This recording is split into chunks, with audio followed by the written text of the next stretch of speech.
vous en prie.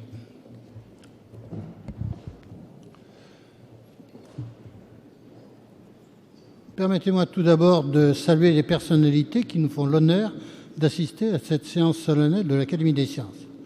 Messieurs les sénateurs et députés, Monsieur le chancelier de l'Institut, Madame le secrétaire perpétuel de l'Académie française, Monsieur le président de l'Institut, Monsieur le grand chancelier de l'Ordre de la Légion d'honneur, Messieurs et Mesdames les présidents, vice-présidents, secrétaires perpétuels et représentants des académies de technologie, de médecine, de pharmacie, de chirurgie et sciences d'outre-mer, Mesdames et Messieurs les présidents d'universités et directeurs, représentants de grandes écoles et d'établissements de recherche, Monsieur le secrétaire perpétuel de l'Académie des sciences, Madame le secrétaire perpétuel de l'Académie des sciences, Monsieur le vice-président de l'Académie des sciences, chers consoeurs, chers confrères, Mesdames, Messieurs, nous allons remettre aujourd'hui de nombreux prix qui récompensent les activités de recherche d'hommes et de femmes de science sélectionnés par des jurys dévoués et attentifs à la qualité des candidats. C'est un moment agréable pour les récipiendaires et pour l'Académie, moment qui n'est possible que grâce à la générosité des donateurs et des mécènes qui ont confié des fonds à l'Académie ou à l'Institut. Les revenus de ces fonds permettent de doter les prix de manière significative à la hauteur des talents concernés. Je tiens à exprimer toute la gratitude de l'Académie à ses donateurs et mécènes, dont certains sont présents aujourd'hui sous cette coupole. Sans leur générosité, nous ne serions pas réunis sous cette coupole. Quant à la gestion de ces fonds dédiés au prix, nous savons depuis Jean de La Fontaine que nous devons être fourmis et non cigales. Avant de procéder à la remise des prix proprement dit, je souhaiterais vous parler d'un des lauréats du prix Lasker de cette année. Le prix Lasker est considéré comme le prix Nobel pour la médecine. Mais pour cela, pour évoquer ces lauréats du prix Lasker, je dois revenir plus de 230 années en arrière. De nombreux bustes d'hommes illustres ornent salles et couloirs du palais de l'Institut. Certains noms nous sont familiers, d'autres non. Ces bustes très figuratifs, résultat de patients travaux de sculpteurs attentifs à reproduire avec précision les traits du visage de ces savants auteurs, nous permettent de nous familiariser avec eux, surtout pour ceux dont l'œuvre a traversé le temps. Chacun, selon sa formation scientifique, a ses propres héros et reste toujours un peu marri de ne pas tous les reconnaître au premier coup d'œil. On s'approche, on jette un regard discret sur le nom inscrit au bas du buste. De tous ces bustes, un a mes faveurs. Chaque fois que je pénètre dans la bibliothèque de l'Institut, mon regard s'attarde un court moment sur lui. Il est là, posé sur un petit meuble, à droite, en entrant dans la bibliothèque. Il s'agit de Berthollet. Le visage est sérieux, le visage est très sérieux même, et quelle que soit la période de l'année, son humeur est constante. Claude-Louis Berthollet, né en 1748 à Talloires, en Savoie, et décédé en 1822 à Arcueil. C'est l'un des brillants chimistes de la période florissante de la chimie française, celle de Lavoisier, Fourcroy, Chaptal, Paumé, pour n'en citer que quelques-uns. Baumé, pas Paumé. Sa formation de médecin lui a permis de gagner sa vie et de se consacrer à sa passion scientifique, la chimie. Après avoir quitté la Savoie pour Paris, il devient le médecin personnel de Madame de Montesson, compagne du duc Louis-Philippe d'Orléans, ce qui lui permettra de suivre les cours de chimie de Pierre-Joseph Macquer au Jardin des Plantes. Dans la lignée des travaux de Lavoisier, Schiele et Priestel sur la composition de l'air et la caractérisation de l'oxygène, Berthollet s'intéresse au gaz inflammable, nom donné à l'époque à l'hydrogène. La nomenclature chimique n'est pas encore tout à fait en place au début des années 1780. À titre d'exemple, le gaz carbonique est appelé air fixe. Et actuellement, nous essayons de fixer l'air fixe. Berthollet participe au débat sur le phlogistique, ce fluide supposé être contenu dans les éléments combustibles, et publie plusieurs mémoires qui lui vaudront d'être élu à l'Académie des sciences en 1780. Il s'intéresse à la composition de l'esprit de vin, l'alcool éthylique, obtenu par distillation du vin, dont il dit, je le cite, qu'il semble être composé d'air inflammable, de flegme, nom donné à l'époque au milieu contenant de l'eau, et d'un peu d'air fixe. Nous sentons bien que la chimie moderne n'est pas encore solidement établie dans cette décennie précédant la Révolution française. Depuis 1977, nous possédons une excellente biographie sur la vie et l'œuvre de Berthollet grâce aux travaux de Madame Michèle Sadoun-Goupil. Je voudrais ajouter qu'il était un des premiers enseignants en chimie lors de la création de l'école polytechnique en 1794 et qu'il a participé avec son collège Gaspard Monge à la campagne d'Italie de Bonaparte, en tant, je cite, de commissaire du gouvernement à la recherche des objets de science et d'art dans les pays conquis par les armées de la République. Dans la pratique, cette recherche a permis la constitution de belles collections d'objets d'art dont certaines pièces sont restées dans les musées français, tandis que d'autres sont reparties en Italie en 1815. Mais revenons à la chimie. Je voudrais vous entretenir sur un point particulier de l'œuvre de Berthollet, point qui me permettra à la fin de mon intervention de revenir, comme je vous l'ai dit, à un des lauréats du prix Lasker de cette année. De quoi s'agit-il ? Berthollet est l'inventeur de l'eau de Javel, qui s'appelait à l'époque les lessives de Javel, du nom de ce petit village de Lavandière sur les bords de la Seine, en aval de Paris. Avant la Révolution française, Paris ne dépasse pas Vaugirard et Javel est à la campagne. Il s'agit effectivement du quai de Javel, actuellement dans le 15e arrondissement.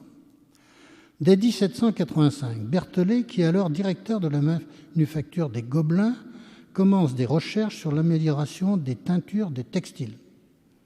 Afin de mieux fixer les teintures pour obtenir de belles couleurs, aussi belles que les tissus importés des Indes, les fameuses indiennes, il était important de décolorer les toiles de lin brut, de les blanchir de manière efficace et rapide, sans passer par la longue étape de blanchiment sur l'herbe des prés, efficace seulement lors des périodes d'ensoleillement.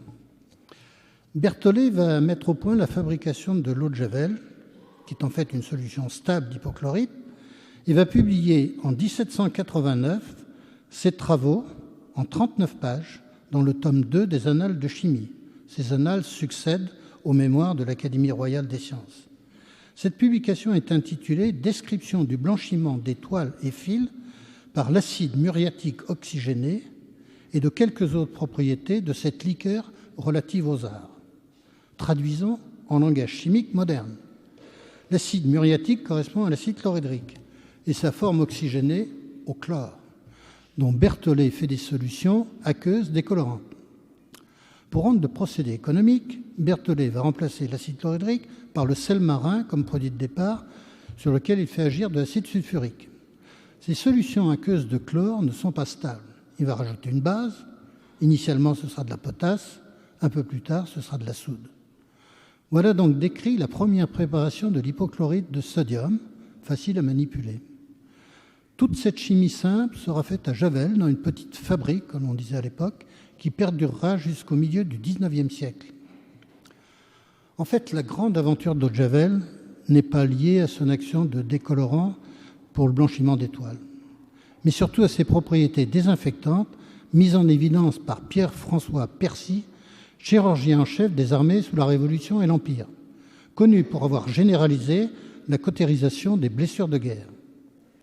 Percy cherche à lutter avec des moyens efficaces contre ce qu'il appelait la pourriture des hôpitaux, responsable des taux de mortalité élevés dans les hôpitaux de l'armée du Rhin entre 1791 et 1798. Percy, pour la première fois, va utiliser l'eau de Javel comme désinfectant. Les micro-organismes pathogènes ne sont pas identifiés à cette époque, mais Percy et les médecins de son temps sont conscients de l'existence de miasmes putrides. Dans ses mémoires, Percy évoquera la fièvre nosocomiale. Il s'agit probablement de la première utilisation de ce terme en médecine récente. 200 ans plus tard, nous sommes toujours exposés à ces infections nosocomiales. Comment l'eau de Javel tue-t-elle les microbes ? L'hypochlorite diluée dans de l'eau donne de l'acide hypochloreux, source d'ions Cl+, qui détruisent les membranes des virus, bactéries ou parasites. Ceci est un processus naturel.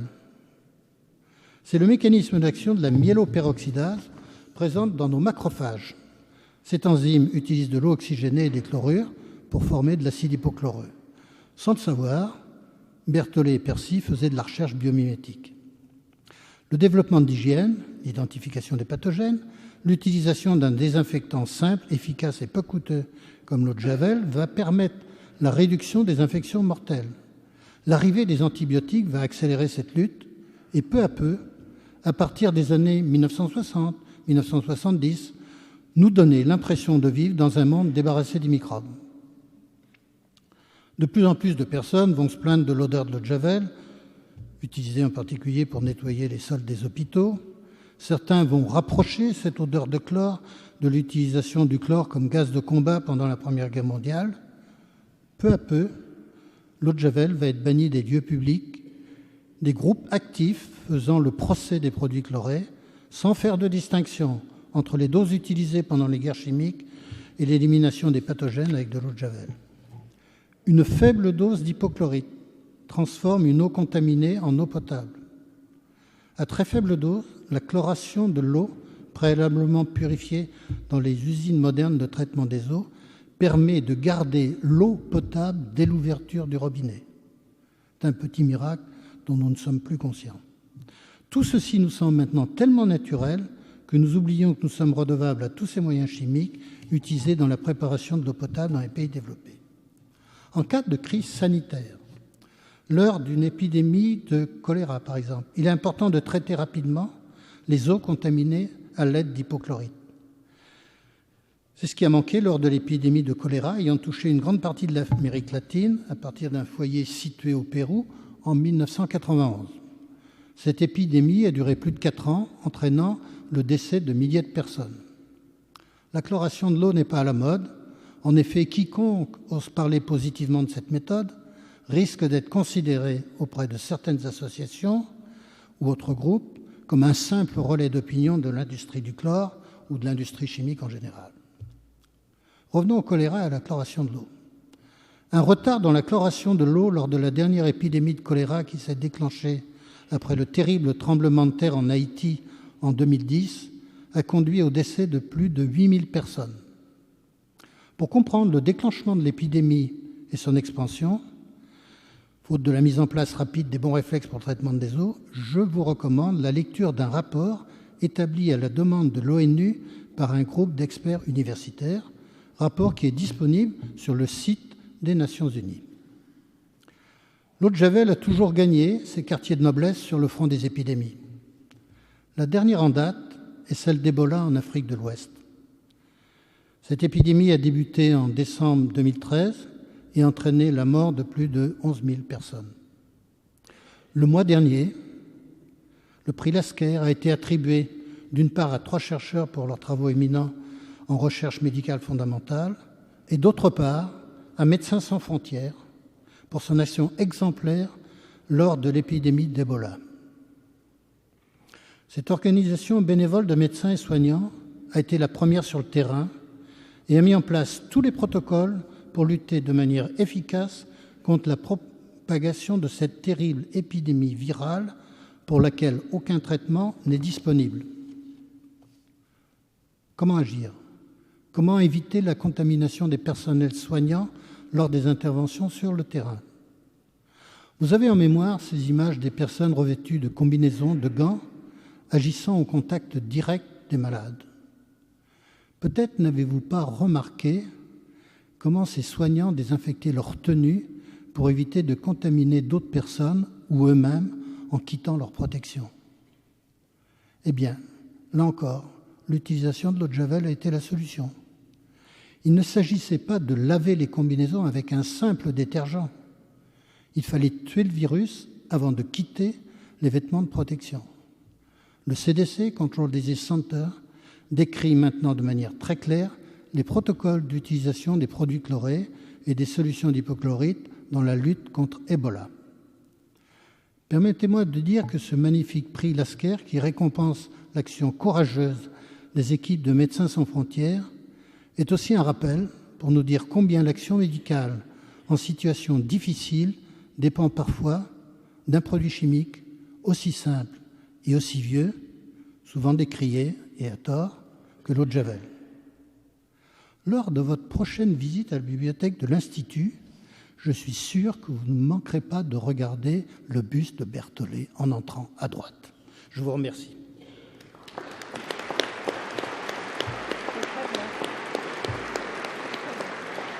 Merci.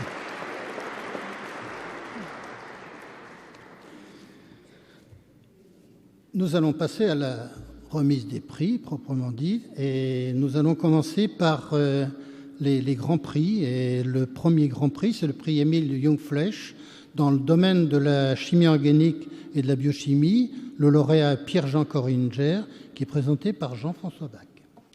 Le prix Jungfleisch est le plus grand prix de l'Académie des sciences. Il est décerné cette année à Pierre-Jean Coringer, directeur de recherche au CNRS, à l'Institut Pasteur à Paris, où il dirige le groupe récepteurs canaux. Pierre-Jean Coringer est de fait un des plus grands spécialistes des récepteurs canaux pentamériques, tels que le récepteur nicotinique de l'acétylcholine et le récepteur GABA, tous deux impliqués de façon considérable dans la transmission neuronale dans toutes les configurations, qu'il s'agisse du contrôle de la motricité, de la cognition, de l'attention ou de la dépendance aux drogues, aux anesthésiques généraux, à l'alcool ou au tabac. Ces récepteurs sont également des cibles privilégiées pour la neuropharmacologie, en particulier pour les anxiolytiques, tels que les benzodiazépines, le Valium, les anesthésiques généraux, les produits anti-tabac. En fait, l'œuvre qui vaut sans doute la présence de Pierre-Jean Coringer parmi nous aujourd'hui et sa contribution remarquable dans l'identification, le clonage, puis la production d'analogues bactériens de récepteurs nicotiniques de l'acétylcholine, démontrant par là même l'origine prokaryotique de ce type de récepteurs. En collaboration avec Marc Delarue, Pierre-Jean Coringer a pu étudier différentes conformations du récepteur en identifiant les sites de fixation des anesthésiques généraux et de l'éthanol. Par ailleurs, dans le sillage de son mentor, Jean-Pierre Changeux, Pierre-Jean Coringer a étudié par des études structurales à résolution atomique différentes modifications de conformation allostérique de ces récepteurs au cœur des mécanismes d'activation et de désensibilisation, tout cela en corrélation avec des études physiologiques électriques. Pierre-Jean Coringer.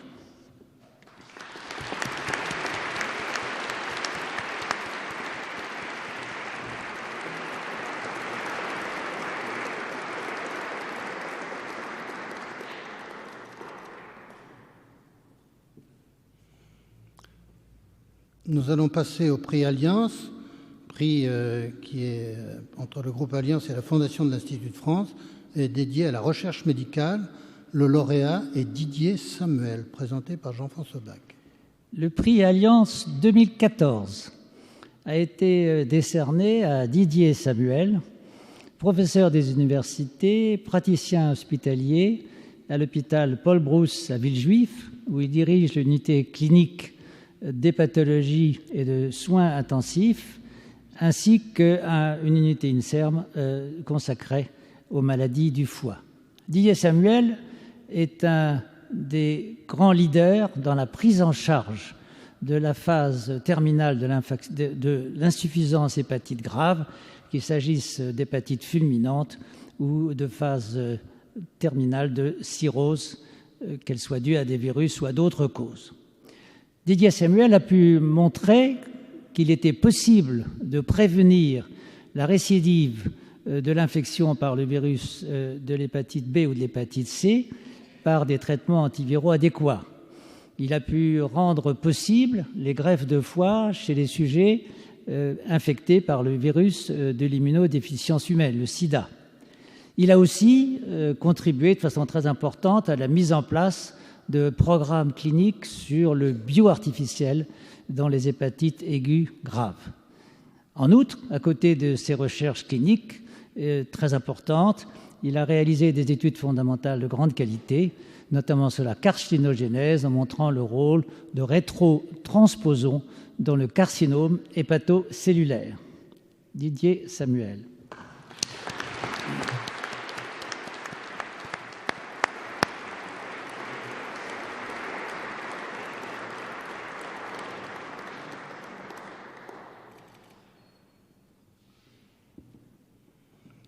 Le prix de la Fondation Ramsay Générale de Santé, qui concerne la thérapie cellulaire et la médecine régénérative, a été attribué cette année à Pierre Sabatier, présenté par Jean-François Bach. Il existe en fait deux prix de cette fondation, un prix plus orienté sur la recherche fondamentale et un autre plus orienté sur la recherche translationnelle. Pierre Sabatier a reçu le prix de recherche fondamentale. Il est directeur de recherche à l'INSERM, à l'Institut Tumeurs et Cellules Souches, à Bron, près de Lyon. Depuis plus de 20 ans, il s'intéresse aux mécanismes de multipotence des cellules souches dans les cellules embryonnaires ES.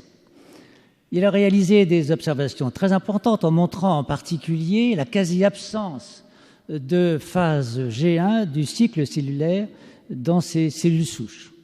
Plus récemment, il s'est impliqué dans l'étude de la voie LIF-STAT3 dans le maintien des cellules souches dans leur état de pluripotence.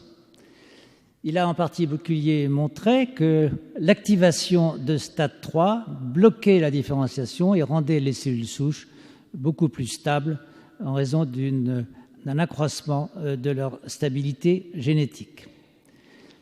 Passant aux primates, aux macaques, puis à l'homme, il a démontré en particulier sur les cellules humaines FGF dépendants que l'activation de STAT3 contrôlait la différenciation, ce qui est bien sûr très important pour la médecine régénérative.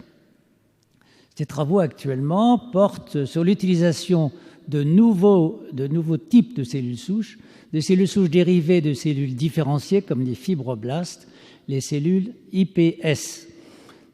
Et Pierre Sabatier peut maintenant étudier cette source de cellules infinies en précisant bien sûr ce qui est important pour la médecine générative, les mécanismes des programmes de dédifférenciation puis de reprogrammation.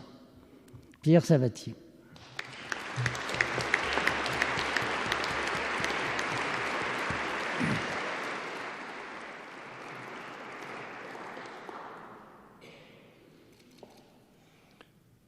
Nous passons au deuxième volet du prix de cette Fondation Ramsay Générale de Santé pour la recherche clinique et translationnelle. Et le récipiendaire est José Cohen. José Cohen est professeur des universités, praticien hospitalier au centre hospitalier Henri Mondor à Créteil, où il dirige un groupe de recherche et le centre de biothérapie. José Cohen est un immunologiste qui s'est intéressé au niveau expérimental à la capacité de certains sous-types de lymphocytes T, qu'on appelle les cellules T régulatrices, à contrôler la réponse allogénique des lymphocytes, allogénique c'est-à-dire dirigée contre des cellules provenant d'un hôte différent. Cela en particulier dans la greffe de moelle osseuse et dans la tolérance fœto-maternelle. Dans un second temps, José Cohen a pu étendre la stratégie qu'il avait développée chez la souris à l'homme dans des essais cliniques en montrant qu'il était possible d'utiliser des transfusions de cellules T régulatrices du même type chez des receveurs de greffe de moelle allogénique, ce qui, comme on peut l'imaginer, freine le développement de cette réaction de greffe contre hôte si nocive pour le pronostic de ces malades receveurs d'allogreffe. En miroir, il a montré que l'utilisation de cellules T du donneur déplétées en cellules T régulatrices protégeait les malades contre la rechute. On sait en effet que les greffes de moelle osseuse ont double intérêt, certes de reconstituer le système immunitaire détruit par la chimiothérapie ou les radiations préalables à la greffe, mais également d'avoir une action de maintien du contrôle de la leucémie qui ne récidive pas sous le contrôle donc de l'effet de ces cellules effectrices provenant du donneur. Un ensemble remarquable de travaux alliant recherche fondamentale chez la souris et recherche clinique qui justifie l'attribution de ce prix de la Fondation Générale de Santé. José Cohen.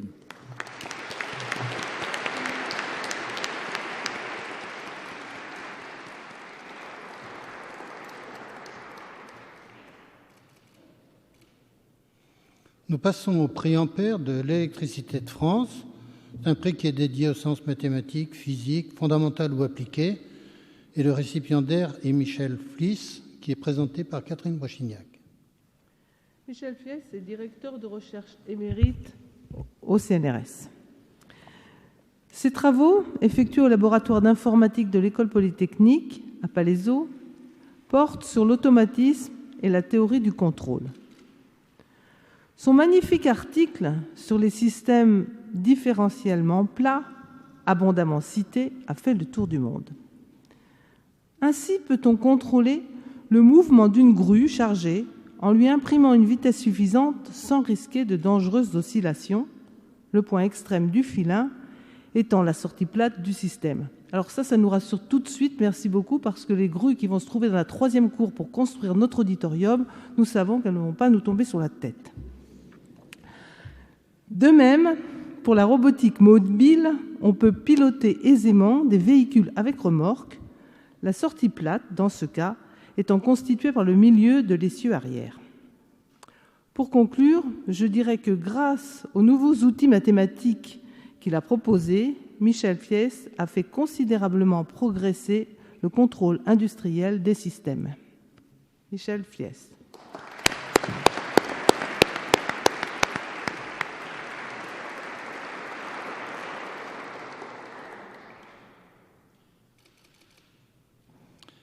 Le prix Mergier-Bourdex, qui concerne la chimie, la biologie, les sciences médicales et leurs applications, est décerné cette année à Luis Quintana Murci, présenté par Jean-François Bach.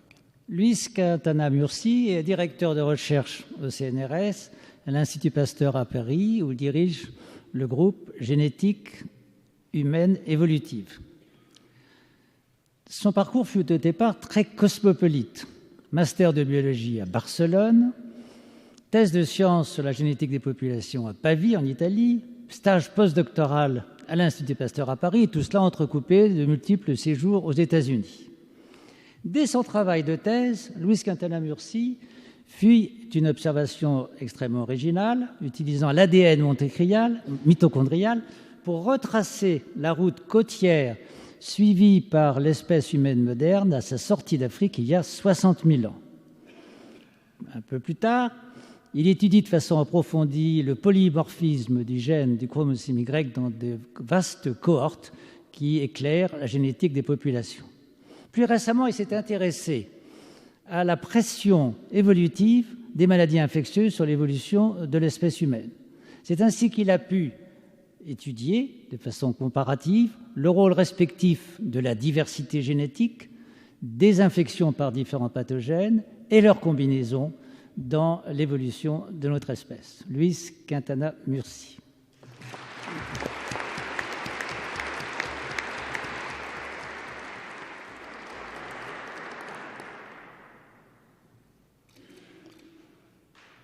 Le prix Charles-Léopold Mayer, et qui concerne le domaine des sciences biologiques, biochimiques et biophysiques, est décerné cette année à François Schweizguth, qui est présenté par Jean-François Bach. Ce prix au palmarès prestigieux est décerné à François Schweizguth, directeur de recherche au CNRS, à l'Institut Pasteur à Paris, où il dirige le groupe Génétique du développement de la drosophile.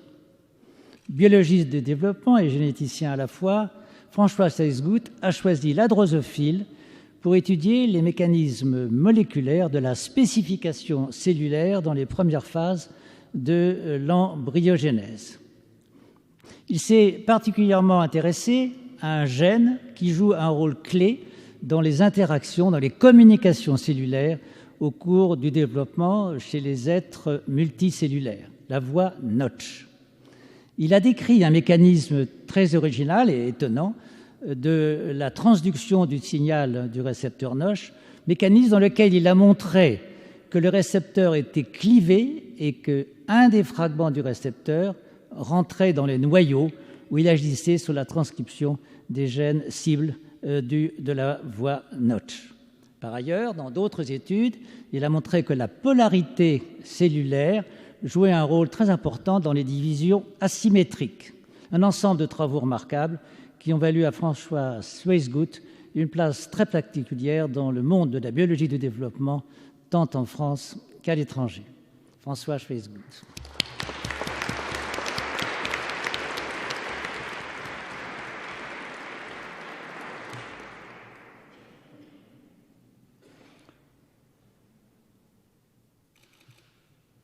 Le Grand Prix INRIA concerne naturellement les sciences informatiques et mathématiques. Il est décerné cette année à Benoît Pertham et Catherine Brechignac le présente. Benoît Pertham est professeur à l'université Pierre et Marie Curie où il est directeur du laboratoire Jacques-Louis Lyons. Benoît Pertham est un spécialiste des équations aux dérivées partielles et plus particulièrement d'équations cinétiques dont il est un leader mondial. Par exemple, sur des mouvements collectifs de bactéries observés expérimentalement, les mouvements naturellement, les modèles cinétiques qu'il a proposés avec ses collaborateurs ont permis de rendre compte d'interactions subtiles entre les échelles microscopiques et macroscopiques. Il a aussi joué un rôle majeur dans l'introduction de concepts issus de l'écologie pour modéliser l'interdépendance entre des populations de cellules avec leur environnement. Motivé par l'analyse de modèles issus de la biologie, Benoît Pertham a développé des outils d'analyse mathématique. Il est aujourd'hui reconnu comme fondateur d'une école de tout premier plan sur les mathématiques au service de la biologie. Benoît Pertham.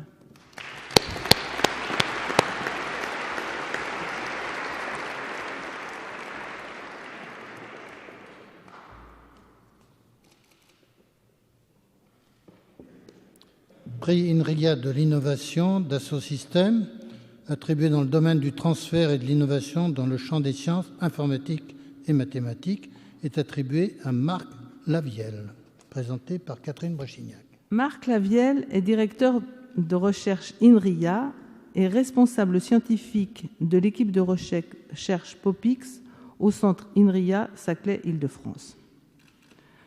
Marc Lavielle est un statisticien. Il a développé une méthodologie innovante pour l'étude de mécanismes biologiques complexes.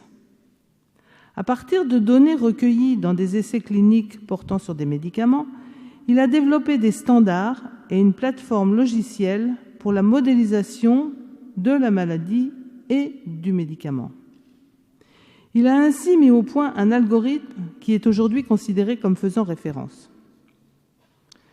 Ces travaux sont la base du logiciel Monolix, adopté par de nombreux laboratoires pharmaceutiques pour leurs études précliniques ou cliniques, dont le développement en un produit commercial est réalisé par la spin-off Lixoft. Son parcours de recherche et d'innovation est en tout point exemplaire. Marc Lavielle.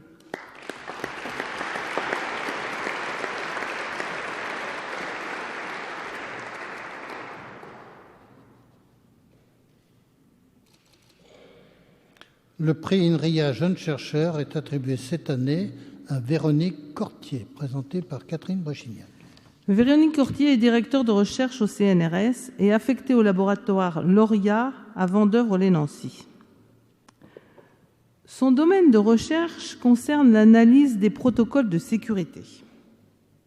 Les protocoles de sécurité sont utilisés par exemple sur Internet pour réaliser un paiement en ligne, s'authentifier sur un site à distance ou envoyer des données confidentielles. Véronique Cortier a fait progresser significativement l'état de l'art de l'analyse des interfaces de sécurité, des protocoles de vote électronique et des modèles cryptographiques pour lesquels elle a mis au point des algorithmes d'analyse automatique. Ces recherches ont donné lieu à des publications à fort impact. Scientifique reconnue dans son domaine, Véronique Cortier est membre fondateur du comité de pilotage de la conférence Formal and Computational Cryptography. Elle reçoit le prix INRIA Jeune Chercheur pour l'ensemble de ses travaux. Véronique Cortier.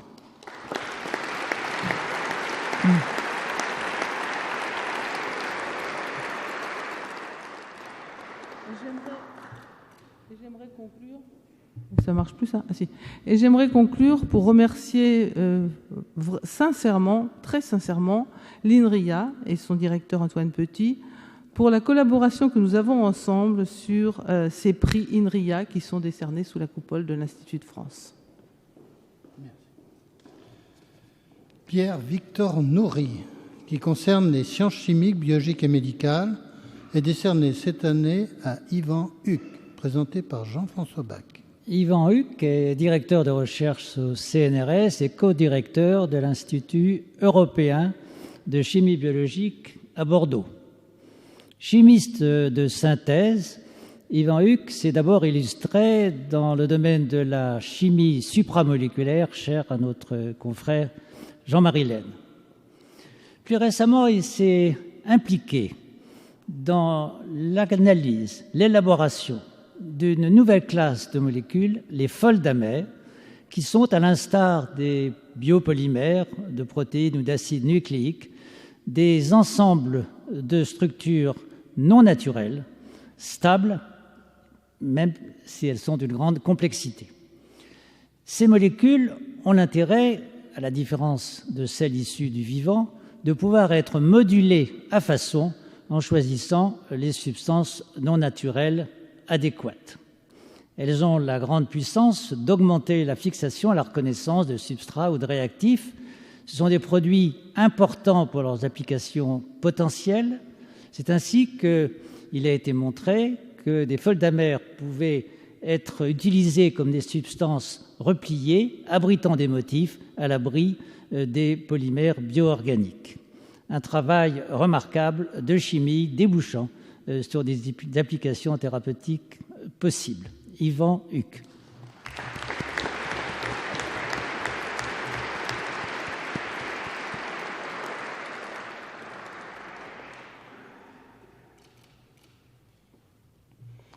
Le prix Jacques Herbrand concerne le domaine des mathématiques ou de leur application pacifique. Ce prix est décerné cette année à Cyril Oudayer, présenté par Catherine Brechignac. Cyril Oudayer est chargé de recherche au CNRS et affecté au laboratoire d'analyse et de mathématiques appliquées de l'Université Paris-Est Marne-la-Vallée. Cyril Oudayer est un jeune mathématicien hors pair, spécialisé dans la théorie des algèbres de von Neumann, et il maîtrise aussi bien la théorie interne des algèbres de von Neumann que la théorie géométrique des groupes et la théorie ergodique. Au dire de ses aînés, parce qu'il faut toujours pour les mathématiciens demander ce que les aînés pensent des plus jeunes. Donc, au dire de ses aînés, la créativité de Cyril Oudayer est exceptionnelle dans les domaines difficiles. Il acquiert une maîtrise remarquable avec une rapidité stupéfiante qu'il sait associer à son inventivité pour produire des résultats avec élégance. Par la diversité et la profondeur de ses contributions, Cyril Oudayer est aujourd'hui l'un des chercheurs phares dans son domaine. Cyril Oudayer.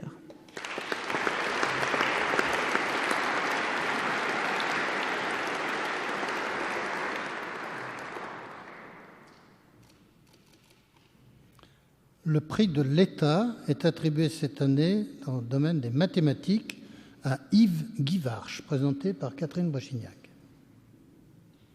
Il n'est pas là? Ah si.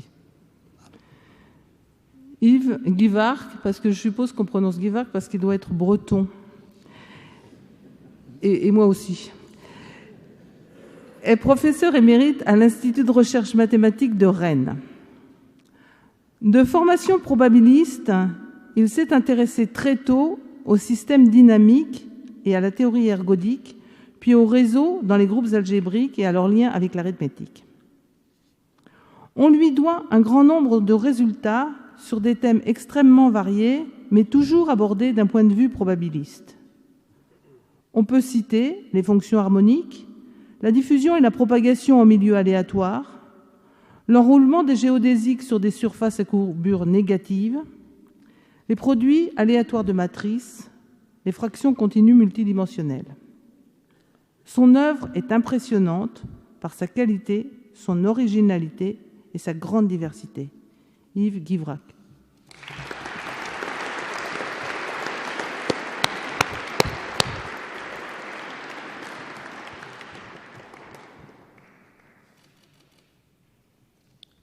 Le prix de cancérologie de la Fondation Del Duca est décerné cette année à Kay Dietrich Wagner, présenté par Jean-François Bach. Kay Dietrich Wagner est directeur de recherche à l'Institut du cancer et du vieillissement à la faculté de médecine de Nice. C'est un grand spécialiste de la régulation génétique à l'interface du développement du cancer et de la recherche clinique, des phénomènes cliniques.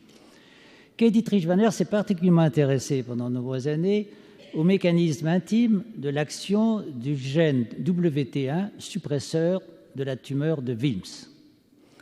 Il a fait l'observation très originale et extrêmement importante que ce gène WT1 commandait en fait un phénomène majeur dans la tumorogénèse qui est l'angiogénèse, c'est-à-dire la néovascularisation et l'irrigation de ces tumeurs qui peuvent avoir en fait un rôle très délétère. Utilisant des différents modèles de souris transgéniques, il a précisé le mode d'action du gène WT1.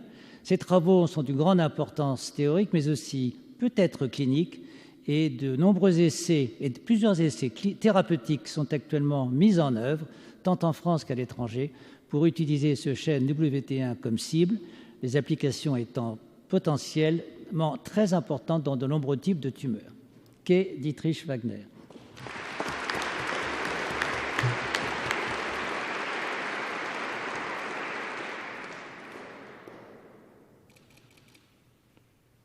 Le prix Emilia Valori pour l'application des sciences est décerné cette année à Serge Bischoff, présenté par Jean-François Bach. Serge Bischoff est cofondateur de la société Renovia à la Technopole de Mulhouse. Serge Bischoff a longtemps travaillé dans les médicaments actifs sur le système nerveux central, pour lesquels il a réalisé plusieurs découvertes importantes.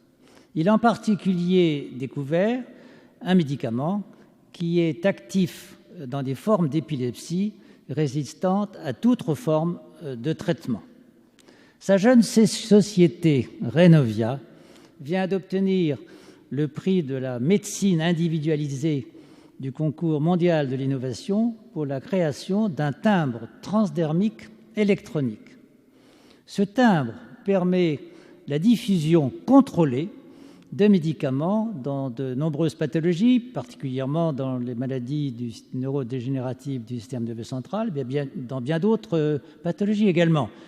C'est une acquisition très importante car elle permet d'assurer une diffusion adéquate, non anarchique, chez les sujets confus ou ayant besoin d'une aide extérieure, ayant parfois tendance à oublier la prise de médicaments ou à prendre des médicaments de façon inappropriée.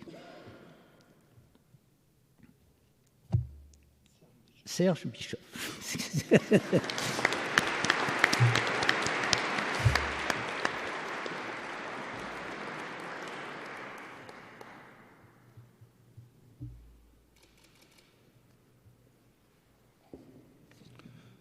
Après cette série des Grands Prix, nous allons passer aux Grands Prix thématiques. Les Grands Prix thématiques concernant les mathématiques, le prix Thérèse Gautier est attribué cette année à Jean Berthoin. Présentation par Sébastien Candel. Donc, le prix est décerné à Jean Berthoin, professeur à l'Institut für Mathematik de l'Université de Zurich, l'un des meilleurs spécialistes de la théorie des probabilités dans le monde. Ses travaux sur les processus aléatoires, appelés processus de Lévy, dont le prototype est le mouvement brownien, ont conduit à un renouveau de cette branche importante des probabilités. Jean Berthoin a aussi apporté des contributions majeures aux processus de coalescence qui fournissent des modèles mathématiques en génétique des populations et à la théorie des processus de fragmentation qui traitent de la manière dont un objet se fragmente de façon aléatoire au cours du temps.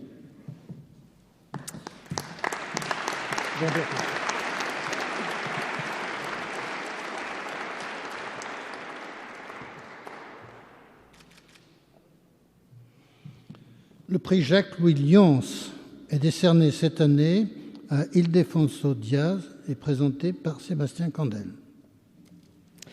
Le prix donc est décerné à Ildefonso Diaz, professeur et directeur de l'Institut de mathématiques interdisciplinaires à l'Université Complutense de Madrid et Real Academia de Ciencias en Espagne. Il est aujourd'hui la figure la plus marquante et la plus dynamique des mathématiques appliquées espagnoles, responsable de l'essor exceptionnel de cette discipline depuis 30 ans dans ce pays.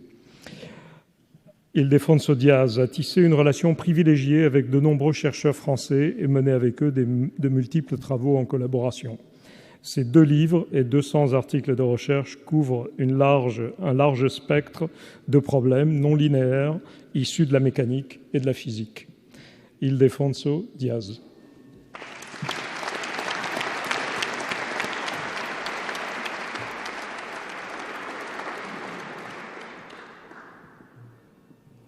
Le prix Adrien Constantin de Magny concerne le domaine application des sciences et est décerné cette année à Bernard Dieny, présenté par Sébastien Candel. Donc, le prix est décerné à Bernard Dieny, directeur de recherche au commissariat à l'énergie atomique à Grenoble, où il anime la recherche sur les dispositifs spintroniques. Au cours d'un séjour postdoctoral au laboratoire IBM Almaden, en Californie, Bernard Dieny co-invente les dispositifs dits à vannes de spin, dont la magnétorésistance géante en bas champ va être rapidement exploitée par les principaux fabricants de disques durs. De retour à Grenoble, il initie une recherche fructueuse dans les domaines de la spintronique, avec de nombreuses découvertes qui alimenteront les dispositifs développés par Spintech, qu'il crée en 2001, et par la société Crocus, qu'il fonde en 2006. Auteur de plus de 400 publications et de 70 brevets, Bernard Dieny concilie recherche fondamentale et recherche appliquée au plus haut niveau dans un secteur extrêmement compétitif. Bernard Dieny.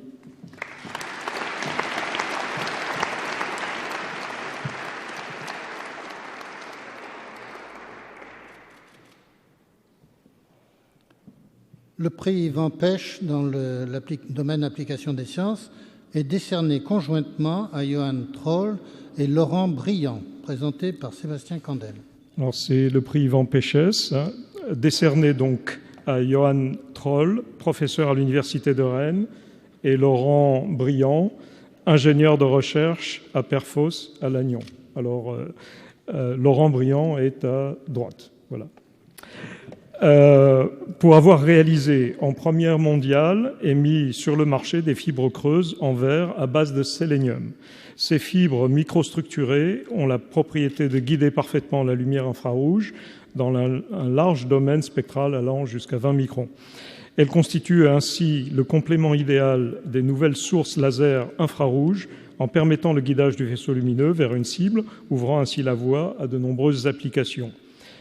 Johan Troll et Laurent Briand viennent de créer une start-up, Selen Optique, pour diffuser ces innovations.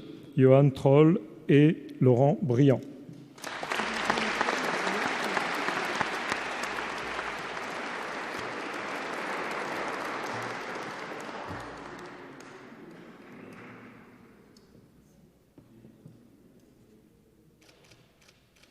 Le prix Sophie Germain, décerné en recherche fondamentale en mathématiques à Carlos Simpson.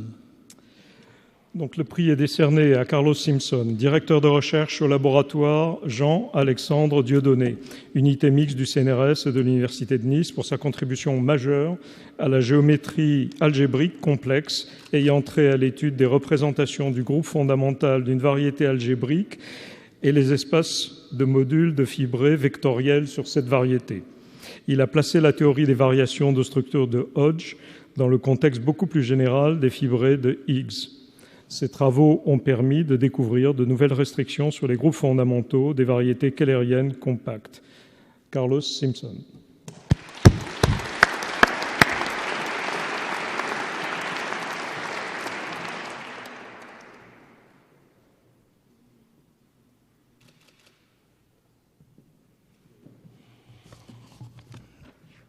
Bien, nous passons maintenant aux prix thématiques, et ces prix thématiques vont être présentés par Sébastien Candel, en solo.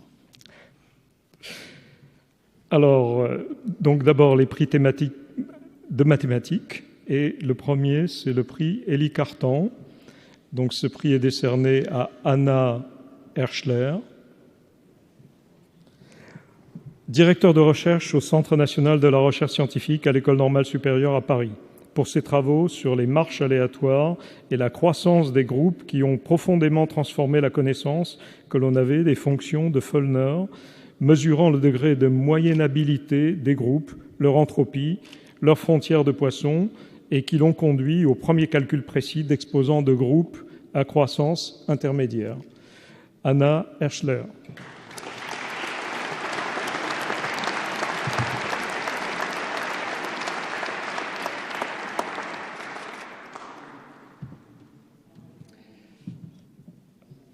Le prix Langevin, donc ce prix est décerné à Luc Robiano, professeur à l'université Versailles-Saint-Quentin, au laboratoire de mathématiques, unité mixte de cette université du CNRS. Luc Robiano a été le premier à découvrir des théorèmes d'unicité au travers d'hypersurfaces de type temps pour des équations d'ondes hyperboliques à coefficient peu régulier en espace. Il a très largement contribué au renouvellement récent des techniques d'inégalité de Karlemann. Ces inégalités ont trouvé de nombreuses applications dans plusieurs domaines des équations aux dérivées partielles et sont devenues des outils d'usage courant en théorie du contrôle de ces équations. Luc Robiano.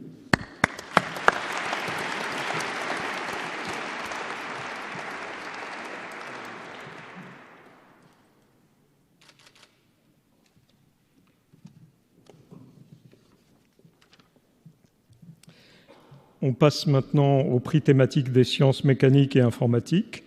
Et tout d'abord, le prix Jaffé. Donc, le prix est décerné à Luc Verviche, professeur à l'Institut national des sciences appliquées de Rouen et chercheur au CORIA, unité mixte du CNRS, de l'INSA et de l'Université de Rouen.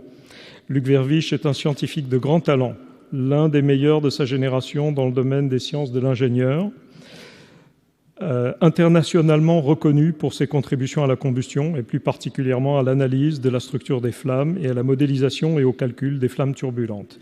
Ses travaux d'une grande richesse théorique sont aussi utiles aux applications pratiques et ont fait l'objet d'un nombre impressionnant de contrats industriels. Luc Verviche.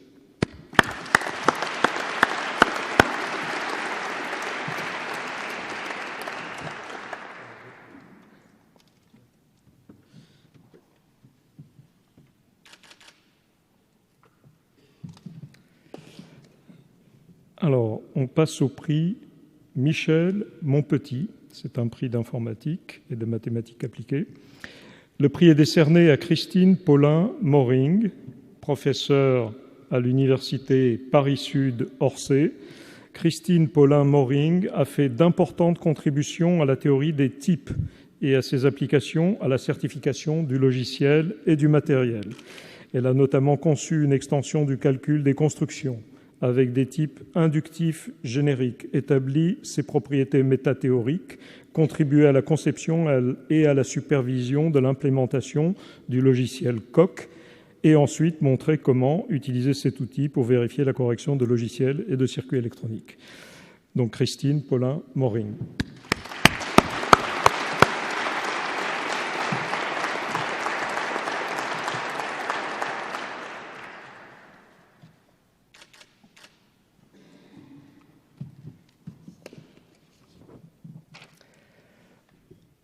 Le prix Blaise Pascal du Gamny-Smail.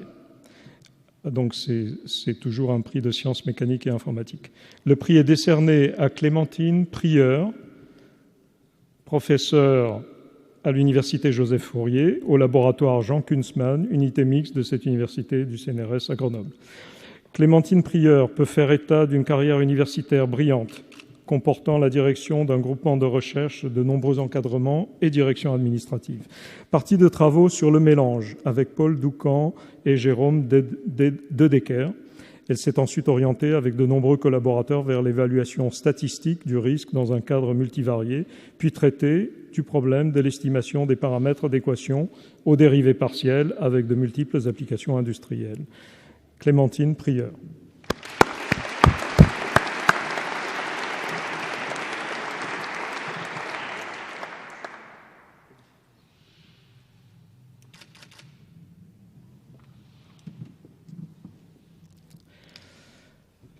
Alors, le prix Paul Doisteau-Émile Bluté.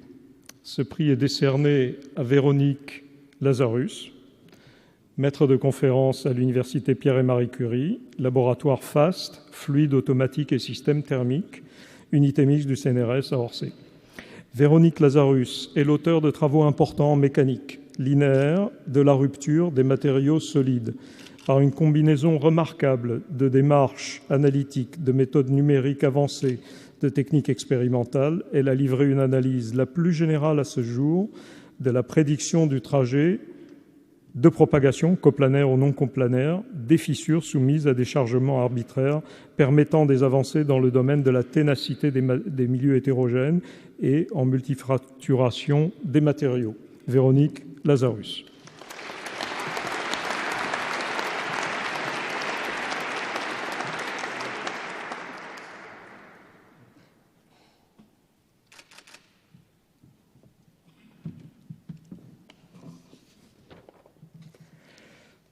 Alors, on passe maintenant au prix thématique de chimie. Donc, ce prix Charles Déré. Donc, le prix est décerné à Christophe Léger, directeur de recherche au Centre national de la recherche scientifique au laboratoire de bioénergétique et ingénierie des protéines à Marseille, pour ses contributions importantes sur la réactivité de métalloenzymes redox complexes. La grande originalité de ces approches réside dans l'utilisation de techniques cinétiques originales, en particulier l'électrochimie directe sur les enzymes adsorbées et les mutations naturelles ou artificielles dirigées sur un ou plusieurs acides aminés clés. Christophe Léger.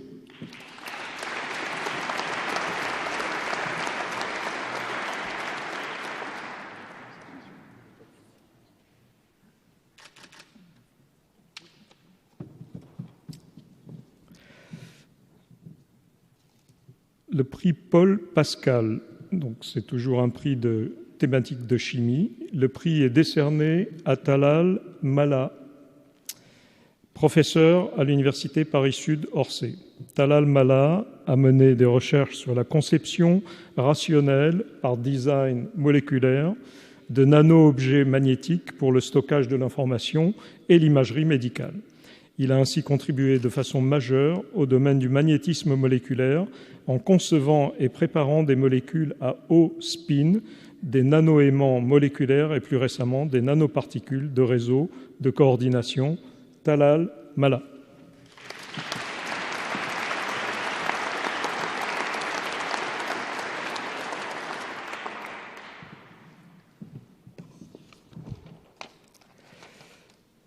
Alors, toujours les prix thématiques de chimie, le prix Grammatikakis Neumann. Le prix est décerné à Angela Marinetti, directeur de recherche au Centre national de la recherche scientifique et directrice de l'Institut de chimie des substances naturelles à Gif-sur-Yvette. Angela Marinetti, spécialiste de la chimie du phosphore, a su élargir son domaine d'intérêt à d'autres grands domaines de la chimie organique, apportant des contributions tout à fait originales à la catalyse asymétrique organique et organométallique. Angela Marinetti.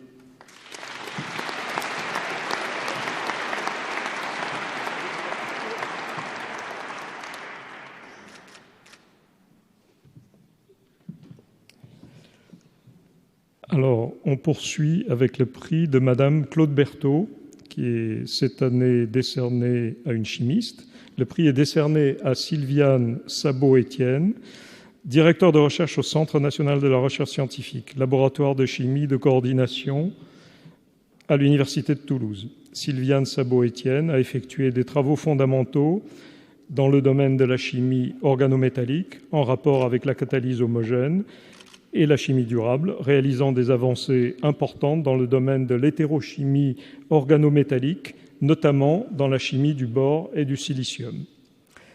Donc Sylviane Sabot-Étienne.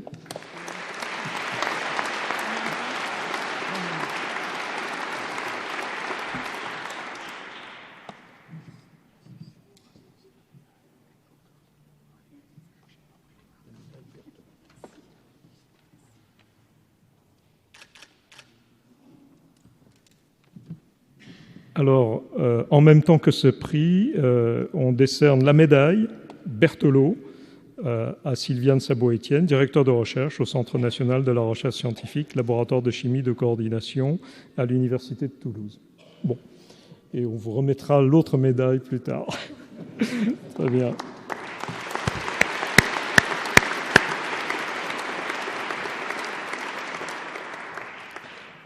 Alors, on passe maintenant au prix thématique de biologie moléculaire et cellulaire génomique. Ce prix, donc le premier, c'est le prix Verdaguer. Le prix est décerné à Michel Debatisse, professeur à l'Université Pierre et Marie Curie. Michel Debatisse étudie depuis 30 ans les mécanismes d'instabilité génétique qui contribuent à la progression de certains cancers. Son équipe de recherche a joué un rôle déterminant dans la caractérisation des mécanismes conduisant à l'augmentation du nombre de copies d'un gène, dans l'étude de l'initiation de la réplication et dans l'analyse du rôle des dysfonctionnements de ces processus dans le déclenchement de cassures chromosomiques. Michel Debatisse.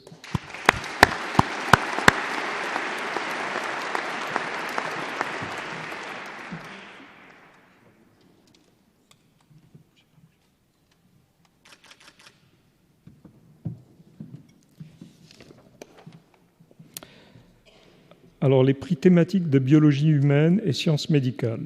Donc, c'est le prix Étancelin. Le prix est décerné à Jean Soulier, professeur des universités, praticien hospitalier, PUPH, médecin-chercheur en hématologie à l'hôpital Saint-Louis à Paris. Jean Soulier travaille à la fois dans un laboratoire hospitalier où il a mis en place une plateforme de génomique et dans une unité mixte INSERM-CNRS.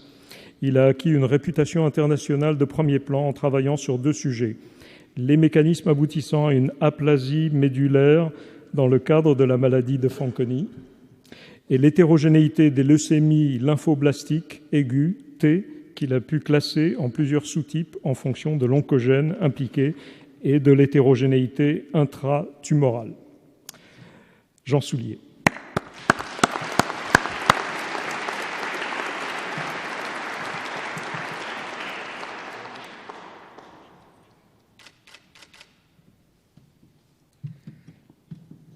Alors, on arrive au prix Mémin-Pelletier. Ce prix est décerné conjointement à Valérie Cormier-Der, responsable du Centre de référence des maladies osseuses constitutionnelles au département de génétique à l'hôpital Necker Enfants Malades à Paris, et Gilles Mithieu, directeur de recherche au Centre national de la recherche scientifique et directeur de l'unité INSERM 855, Nutrition et Cerveau. Pédiatre de formation généticienne, Valérie Cormier-Der s'est intéressée aux maladies rares et plus particulièrement aux chondrodysplasies caractérisées par des retards staturaux de gravité variable et des complications orthopédiques. Ces maladies génétiques résultent de mutations dans plus d'une vingtaine de gènes, montrant l'extrême diversité des protéines impliquées dans les processus d'ossification. Gilles Mithieu a caractérisé les enzymes de la néoglycogénèse intestinale, démontrant qu'il existe, outre le foie et le rein, un 3e organe, l'intestin. On ne savait pas qu'il existait. Donc, l'intestin pour fabriquer du glucose.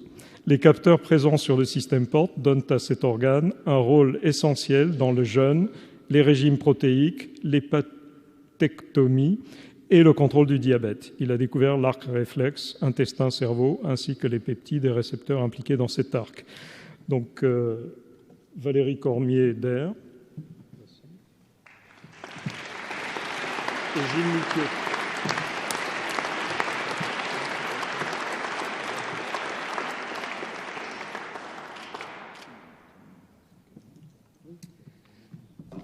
Et enfin, donc, le prix d'Andrimont-Bénicourt. Donc, ce prix est décerné à Renaud Dantin, chargé de recherche à l'Institut national de la santé et de la recherche médicale. Il dirige une équipe financée par un contrat ERC à l'Institut Cochin à Paris.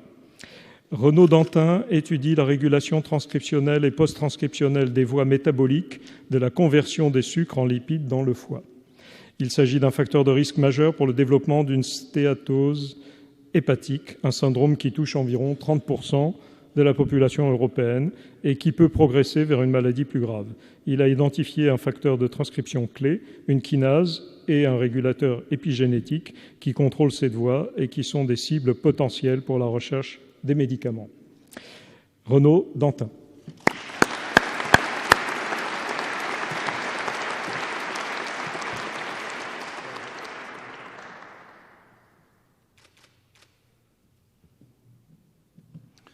Nous venons de terminer 3 séries de prix qui concernent les chercheurs, juniors, seniors dans les laboratoires universitaires et des organismes de recherche.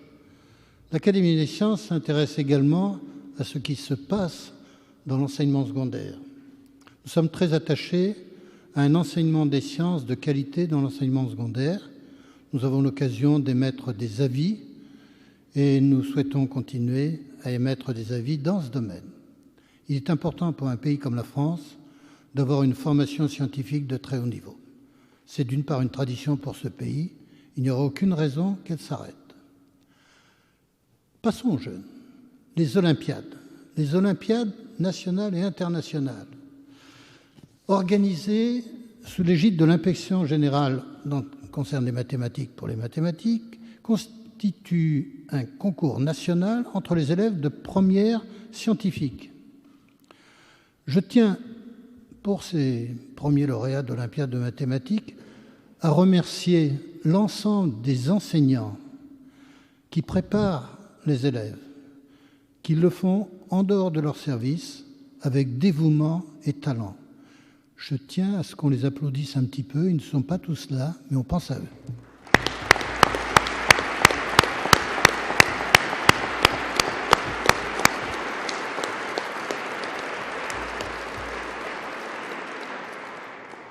Les lauréats ex aequo de la série S sont Adrien Lemercier, élève au lycée Janson de Sailly à Paris, et Lucie Wang, élève au lycée Louis-le-Grand à Paris. Le lauréat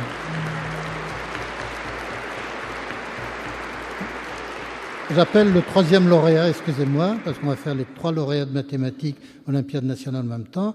Lauréat de la série STI est Florian Perramont, élève au lycée Antoine Bourdelle à Montauban.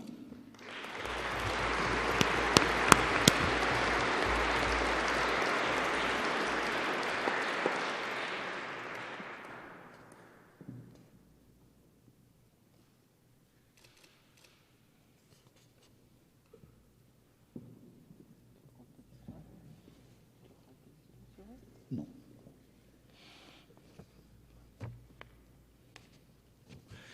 Les Olympiades internationales de mathématiques constituent un championnat international de mathématiques concernant des élèves à l'occasion de leurs études secondaires. Les élèves doivent avoir moins de 20 ans et ne pas avoir commencé leurs études supérieures. Ces Olympiades ont lieu chaque année dans un pays différent. En 2015, Vincent Bouis,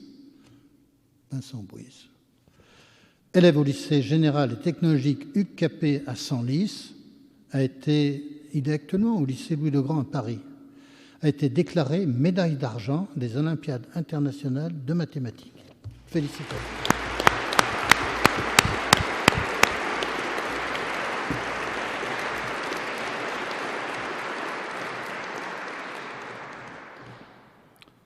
Il y a des Olympiades dans le domaine de la chimie, des Olympiades nationales et des Olympiades internationales.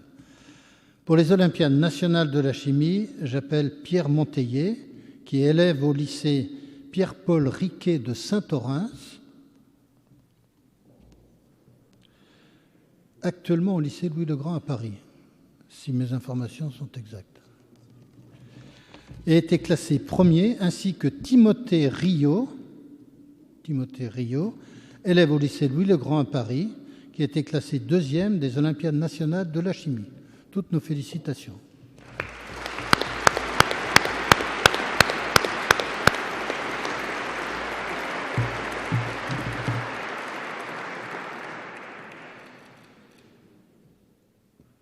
Les Olympiades internationales de la chimie, créées en 1968, déjà très longtemps, sont une compétition internationale de haut niveau qui réunit chaque année plus de 200 étudiants non spécialisée en chimie, issue des enseignements secondaires d'environ 60 pays et animée par une passion commune, la chimie.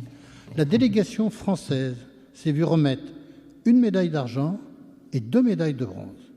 J'appelle Neil Saunders du lycée Louis-le-Grand à Paris, Mathias Penaud du lycée du Parc à Lyon et Nina Albouy qui est au lycée René Cassin à Bayonne, est absente. Nous lui remettrons sa médaille. Nous les félicitons.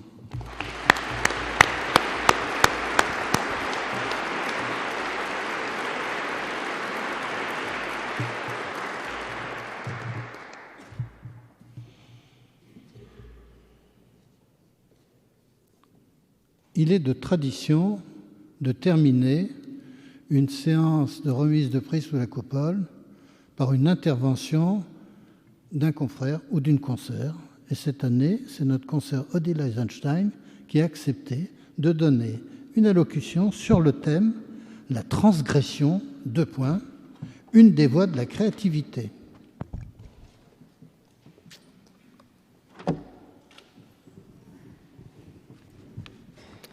Monsieur le Président, Monsieur le Vice-président, Madame et Monsieur les secrétaires perpétuels, chères consoeurs, chers confrères, chers amis, Mesdames, Messieurs. Tout d'abord, toutes mes félicitations aux lauréats des prix d'aujourd'hui. C'est un très grand plaisir de vous accueillir et vous honorer sous cette coupole, dont le caractère majestueux reste intimidant, en tout cas encore pour moi. Et en particulier, toutes mes félicitations aux plus jeunes d'entre vous. Bravo, continuez. J'ai l'inconscience de vouloir aborder le sujet de transgression, une des voies de la créativité. Un grand ancien aurait dit « vaste programme ». Mon risque est d'enfoncer des portes déjà ouvertes. En tout cas, c'est probablement en raison de mon goût prononcé pour le ski, et oui, moi aussi, sport que malheureusement je ne pratique plus, que je me suis lancée sur ce sujet hyper glissant. Tout d'abord, une précision. Je n'évoquerai ni éthique, ni morale, et je ne retiens que le côté positif de la transgression. Ce qui est intéressant, c'est le remous qui apparaît, la violence des arguments, puis l'acceptation entière et même l'oubli total du problème. Le tout jusqu'à ce qu'une autre transgression apparaisse. Il y a un côté tsunami dans les transgressions. Même si nous sommes aujourd'hui à une séance solennelle de l'Académie des sciences, permettez-moi de franchir des frontières et d'aller tout d'abord dans le domaine des arts. Prenons Courbet. Oublions l'origine du monde, trop évident, trop facile. Considérons un tableau maintenant consensuel, l'enterrement d'Ornans. Des personnages en deuil, un prêtre, quelques officiants et 2 bedeaux en rouge. Transgressif, ce tableau? Pourquoi? Trop réaliste, certainement. Courbet reconnaît avoir peint un des bedeaux avec un nez rouge comme une cerise, mais en gros et de 5 pouces de longueur. Ça ne se faisait pas. Qui voudrait donc être enterré à Ornans? Clame un critique. Admettre l'enterrement d'Ornans au Louvre, c'est un reniement de l'esthétique, en dit un autre. Nicolas de Staël déclare « C'est un immense bonhomme. On verra encore quelques siècles, on mettra encore quelques siècles à le reconnaître. Immense, parce que sans esthétisme, sans pompierisme. » Tout aussi transgressif fut Manet, avec, bien sûr, le déjeuner sur l'herbe et l'Olympia. Bon, effectivement, une femme nue devant 2 hommes habillés, ça fait un peu désordre. Quant à l'Olympia, sa chair claire contraste avec les couleurs sombres de la servante noire et du chat, également noir, avec sa queue en point d'interrogation. Manet clamait avoir voulu jouer avec les masses de couleur claire et de couleur sombre, c'est tout. Mais les critiques s'acharnent. Et Cézanne dit par contre, ce qui fait de Manet un véritable précurseur, c'est qu'il apporte une formule simple, à une époque où l'art officiel n'était que boursouflure et convention. Quant à Picasso, il dit « Quand je vois le déjeuner sur l'herbe, je me dis « les douleurs sont pour plus tard ». Et bien sûr, Picasso, l'homme du grand chambardement.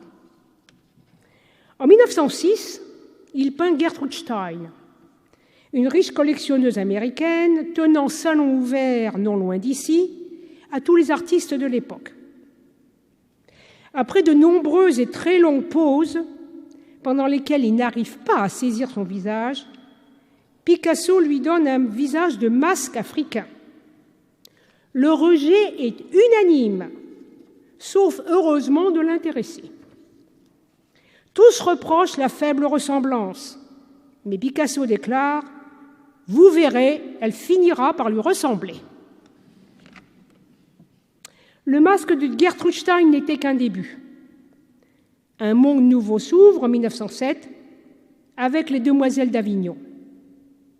Corps géométrique, surmonté de visages en forme de masque, inspirés de l'Afrique et de l'art primitif ibérique. Où sont les yeux? Où sont le nez? Pourquoi un œil grand? Pourquoi un œil petit? Picasso commente « Le nez de travers, je l'ai fait exprès. J'ai fait de façon que les gens soient obligés de voir un nez. » Le proverbe « visible comme le nez au milieu de la figure » serait donc faux. L'unanimité contre ce tableau est totale. Tous les amis, y compris Gertrude Stein, sont outrés. Braque dit à Picasso « C'est comme si tu voulais nous faire manger de l'étoupe et boire du pétrole. » Un critique suggère à Picasso d'abandonner la peinture et de se consacrer à la caricature. C'est ainsi qu'est né l'art moderne en 1907, avec le portrait africano-ibérique de 5 demoiselles de la rue d'Avignon à Barcelone. On pourrait continuer ainsi longtemps, mais je vais infléchir mon propos vers des sujets plus adaptés à ce lieu et à ce moment. Rappeler que les découvertes scientifiques sont nées de grandes ruptures est une évidence, et loin de moi l'idée de vous ennuyer avec une liste à l'après-verbe de découvertes considérées comme des transgressions. Avec les sciences, nous revenons parfois au sens originel du mot transgression qui évoque l'interdit, donc punissable par la loi. Proposer que la Terre ne soit pas immobile pouvait être très dangereux. Giordano Bruno y a laissé sa peau en 1600, même si sa condamnation à mort n'était pas directement liée à sa croyance que la Terre n'était pas le centre du monde. Copernic, Kepler et Galileo Galilei, entre autres, transgressent les croyances religieuses de l'époque en établissant les lois qui régissent le mouvement des astres. Copernic choisit de ne laisser publier son œuvre qu'après son décès, pour éviter la vindicte de l'Église. Kepler semble n'avoir pas été poursuivi, mais a eu son lot de difficultés. Quant à Galilée, les juges le condamnent selon les termes suivants. La proposition que la Terre n'est pas le centre du monde, ni immobile, mais qu'elle se meut, et aussi d'un mouvement diurne, est également une proposition absurde et fausse en philosophie et considérée en théologie ad minus erronea in fide, ce qui veut dire en moins erronée dans la foi. Nous connaissons la suite. Plus proche de nous, nous pouvons être suffoqués devant certaines formes d'opposition contre Pasteur. Bien que membre de cette compagnie, ainsi que de l'Académie de médecine, il était surnommé chimiatre, pas chimiste, chimiatre, par une certaine coterie. On peut trouver cela très drôle. Moins drôle est le fait qu'il n'ait pas obtenu l'autorisation de vacciner 2 victimes de la rage avant de sauver Joseph Meister. Quant à ses préceptes sur la septie, que dire de ce médecin, ami de Pasteur, qui portait son lot d'aiguilles sur le revers de son veston pour ne pas les perdre. Comme Pasteur le lui reprochait, Ce médecin répondit « C'est quoi tes microbes, mon cher Louis ? Personnellement, je n'en ai pas vu un seul. Ça fait des années que je transporte mes aiguilles comme ça. Lorsque je pique les fesses d'un malade, tes fameux microbes sont automatiquement rejetés sur le côté. Quant à celui qui pourrait se trouver au bout de l'aiguille, je ne donne pas cher de sa peau. »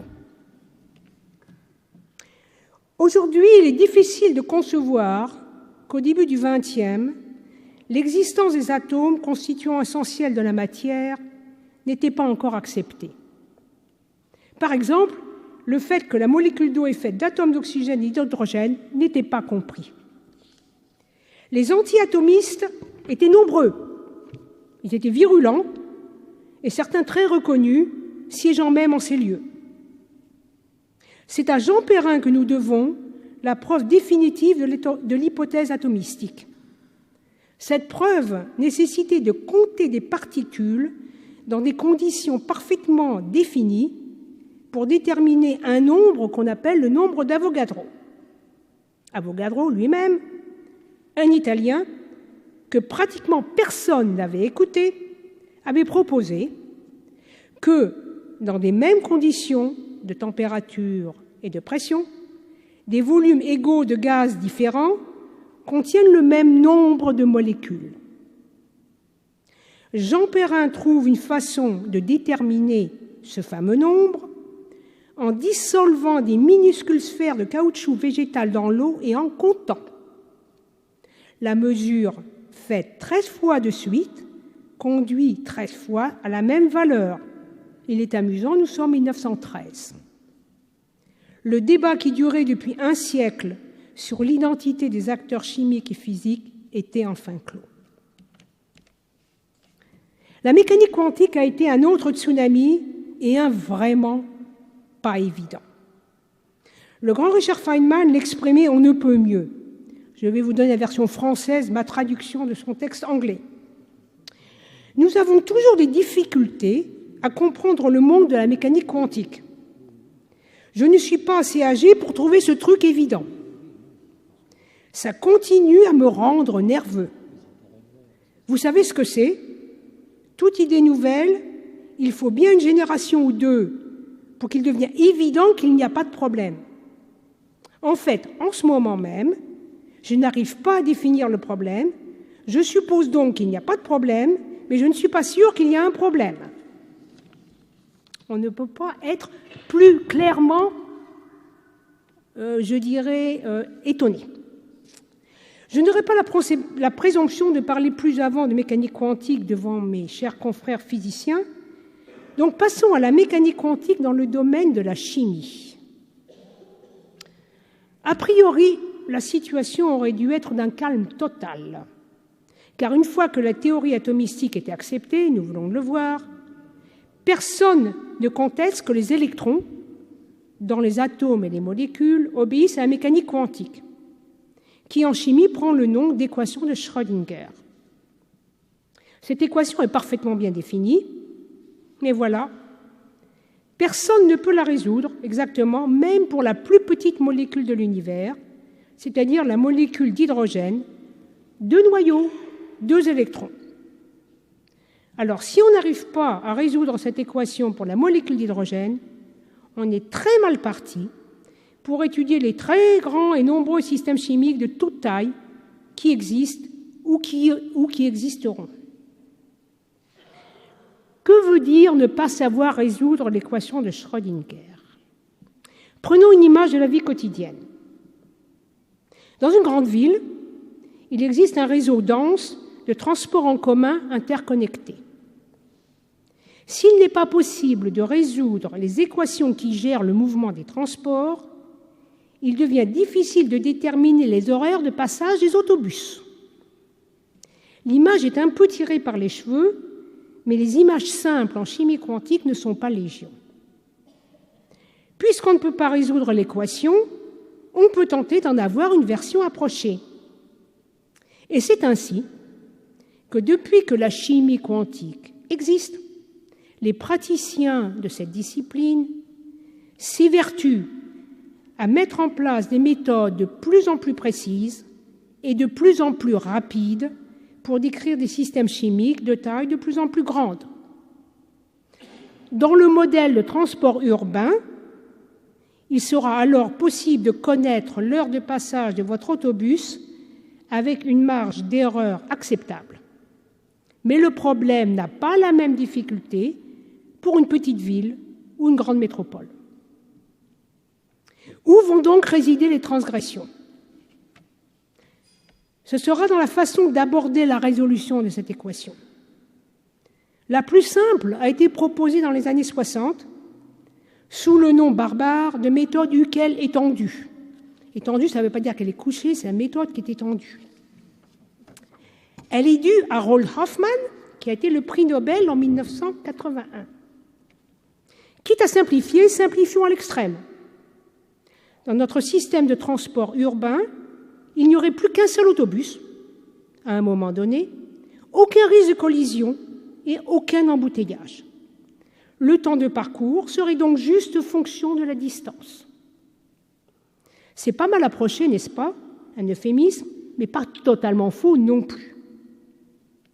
Grâce à cette simplification à l'extrême, la chimie quantique a démarré sur les chapeaux de roue et s'est tout de suite associée à la chimie expérimentale pour le bénéfice mutuel des deux disciplines. Les puristes étaient très incrédules. Et il fallait en effet manier la méthode avec beaucoup de doigté. Bien sûr, cette vision a rapidement rencontré ses limites et l'avenir semblait plutôt bouché, car les calculs par les méthodes acceptées à l'époque, dits calculs ab initio, ça veut dire à partir de rien, si vous voulez, étaient très longs. Rien, ça veut dire de first principle, hein, c'est rien, c'est pas rien. C'est alors qu'un groupe de théoriciens, venant d'ailleurs du monde de la physique, a proposé une approche efficace, mais au prix d'approximation.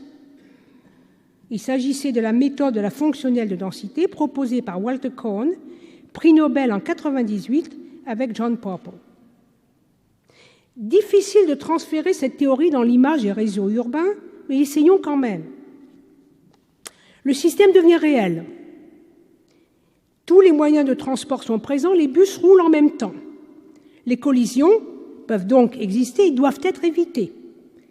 Mais les rues sont toutes semblables et les embouteillages modélisés très approximativement. Cependant, il devenait possible de calculer un système chimique réaliste et non plus ultra simplifié. Dans mon modèle urbain, on peut travailler sur une grande ville et non plus sur un bout de quartier de quelques centaines de mètres avec 2 ou 3 rues. Les premiers résultats ont été accueillis avec un énorme scepticisme par un grand nombre de théoriciens élevés dans la philosophie des calculs ab initio, à partir de rien, dire de principes fondamentaux. Et nombreuses furent les discussions animées, pour ne pas dire les prises de bec, entre les tenants des deux écoles. Le temps est désormais passé dessus. La méthode de la fonctionnelle de densité universellement acceptée a été par ailleurs améliorée en étant combinée avec la méthode ab initio. Les deux méthodes marchent maintenant ensemble. Dernièrement, les théoriciens ont même reconnu les avantages de ne pas utiliser une seule méthode de calcul, mais d'associer plusieurs méthodes pour pouvoir aborder des systèmes encore plus complexes. C'est ce qu'ont promu Karplus, Warshel et Leavitt, récompensés par le Nobel en 2013 pour ce qu'on appelle les méthodes multi-échelles.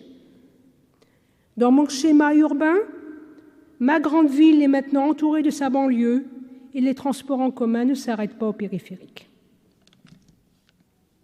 Revenons donc à mon propos initial. Transgression, une des voies de la créativité? Oui, non, je crois que nous serons tous aisément d'accord. Oui, bien sûr. Nous avons et nous aurons toujours besoin de regarder notre monde en transgressant nos dogmes et nos petites habitudes. Des yeux d'enfant éduqués, un esprit libre, un regard neuf sur toute chose à tout moment. Être un peu comme Picasso, c'est tout le mal que je vous souhaite. Je vous remercie.